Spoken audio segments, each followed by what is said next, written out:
Alright, we're back with more draft preparation. We'll start with the stories today, although we are not too lucky.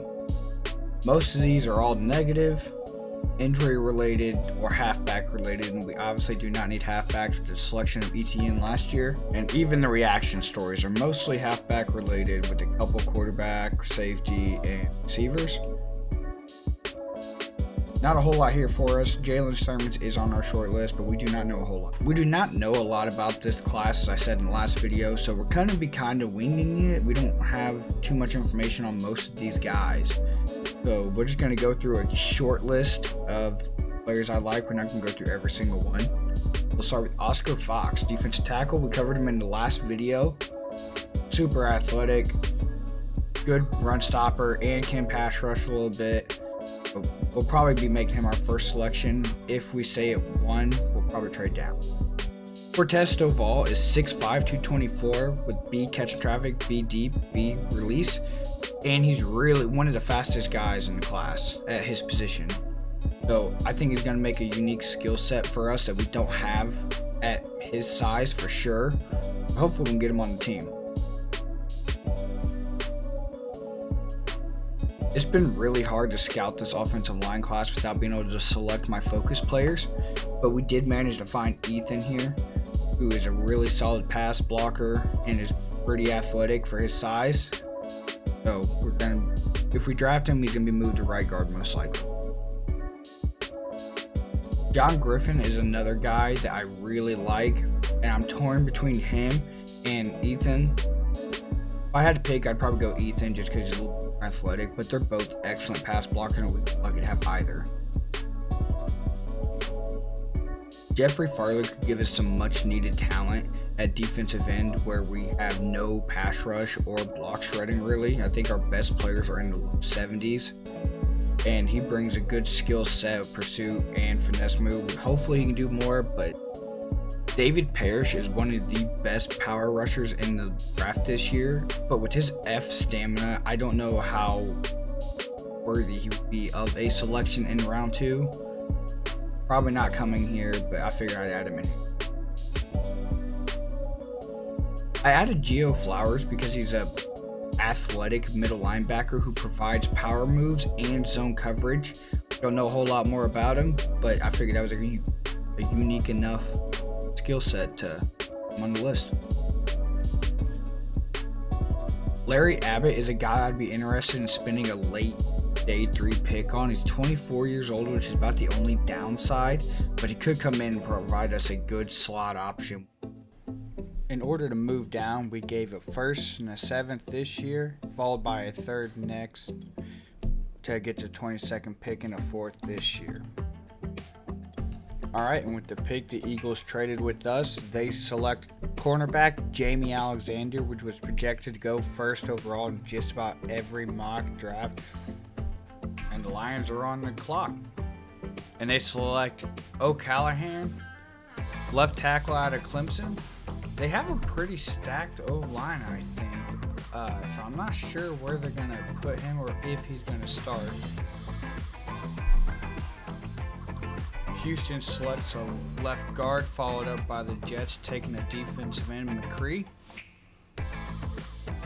who, if I remember correctly, just had a good 40 time, but we weren't aware of any of the skill set he actually had. And outside linebacker for the Giants. We're taking quite a bit of a gamble going from 1st overall to 19th and 22nd, but I'm really confident that our defensive tackle is going to be there at 19, at least we hope. Then the Giants turn right back around and take the highest projected receiver in Thomas Springs. Eagles fall back to another defensive end. Tyreek Gowan is the pick for the Falcons. He was on our short list, but I don't think he did anything excellent. He was just really well-rounded. And being a Carolina fan, they desperately need a middle linebacker, so I can't fault them with that pick. Although Washington going with another defensive end does not make a whole lot of sense to me, but oh well. Steelers go another receiver. I'm starting to think they just like drafting receivers, whether they work out or not. I guess Parker was highly touted, so We'll see. Broncos take another receiver as well. The roster there is getting way too deep a receiver, so I'm curious who left. Vikings go defensive end. Sermons to Baltimore. We really like Sermons. He looked super athletic and well-rounded. Reminded me of Curtis Samuels a lot. So I'm disappointed we couldn't get a block on him. Oscar Fox falls to us in the first round. I mean, great block shred, great power move, and we make him the pick, and he's a hidden dev talent. 6'2", 300 pounds should definitely help us shore up stopping the run. We considered taking Briscoe with our pick in the first round, but we just didn't know enough. Our focus player for him didn't go through, so we had to just bail out on that decision. Dolphins also go guard. There's a ton of offensive linemen going this first round. And at 6'5", 224, we make Stovall the pick with height, weight, speed. We were hoping for a hidden dev, but we'll find a way to get him developed. Byron Newell, we knew absolutely nothing about. Apparently he has a brother. John Griffin is really solid, and I'm torn between him and the left guard Hudick. We're going to go with Ethan Hudick here. He's the number 1 left guard on the board right now, and there's one other person at center that could be drafted before our guy. Get a chance to maybe get both of them. And a hidden dev left guard. Let's go. Ryan Proctor falls all the way to the second round to the New York Giants. He was projected as the number 1 quarterback, and it's supposed to go like 15-ish. So our center is gone, but we do have Jeffrey Farley here, who is my fallback option. We wanted to attack the defensive line, and we're definitely going to be doing so in this class. And another hidden dev. 88 acceleration, 82 speed, should be fast enough to contain anybody off that edge. Most of the talent we have projected to go here has already been taken, so we're just going to get Trevor Lawrence another nice weapon at tight end, hopefully one that can actually develop. Got plenty of speed, solid medium route running, and can catch in traffic, so hopefully he's the ideal fit for our team. And another freaking hidden dev. We're going to take Evan Garrity here. He's the last offensive lineman on our board, and we could use some depth and youth at center.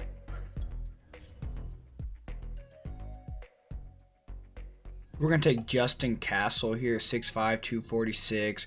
He might be able to play down a defensive end for us. He's obviously athletic enough, and he has some finesse move to him. At this point, we're just going to take BPA.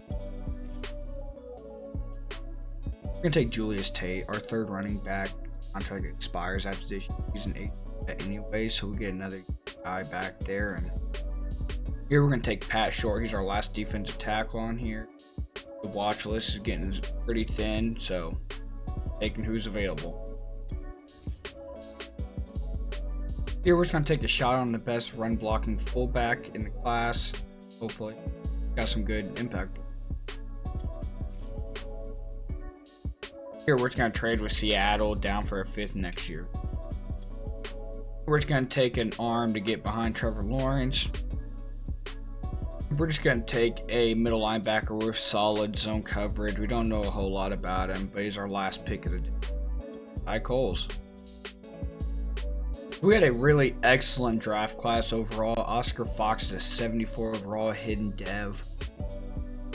Not going to be contributing to the run stopping as much as I thought he was going to be able to, but he should be a great. Cortez Stovall, I drafted him because I thought he'd be well-rounded, and he is, starting off with mid-70s route running. So we chose Ethan Hudick over the center Griffin. We'll go check out Griffin right after this, but so far we got 70 hidden dev overall left guard. I don't know if we can do a whole lot better than that. Farley was our last option to take on our short list at defensive end. He wouldn't have been who I would have taken out of the choice, but unless he's hidden dev, so it worked out in our favor. John Griffin is a nice surprise. I drafted him for his speed and route running, which we signed Cooked for the year, so it's nice we got a replacement in for him after this year. I didn't know a whole lot about Garrity. I took him just because we needed youth there, and he was our best player available at the time. But but he looks like he could actually develop. I was expecting Justin Castle to be more like a 65, so being 69 is a nice little bonus. Got good speed or off the edge. He has some finesse move to him, so we should be able to utilize him. Julius Tate, good chance he ends up on the practice squad, but he actually does have some catching and route running, which I did not expect. So he might not. He might just be the third body, and we cut Carlos Hyde possibly for it. Pat Short was just the last defensive tackle we had available to draft. Doesn't look like he's in a whole lot for us, honestly. Greg Lehman was I don't know if he was, but he had a run blocking at 71. So everybody else had a B or lower. McCoy was not who I was going to take as a backup, but he's the one that fell to us. We'll see. He's a camp arm at worst. Ty Cole doesn't do a whole lot. He's not fast. He doesn't have great zone coverage. He's not a good run stopper. He'll probably stay on his depth. So the Seahawks took Buda Brown, which was projected to go to us at the first overall pick, and I didn't feel comfortable with his injury rating, which ends up being 81. Moderately quick. He's got a little power move, but overall I think we made the right choice going with defensive tackle. Brian Proctor was the first quarterback taken off the board in the middle of the second round. Hidden Dev, 21 years old, goes to New York Giants, and he looks pretty solid. Looks like he should be taking Daniel's job with the 88 speed, 91 acceleration. The oblivious sense of pressure, though. See how he does. John Griffin was a center that we chose not to select. Ends up going to Philadelphia. And Hidden Dev, of course. Looks really solid.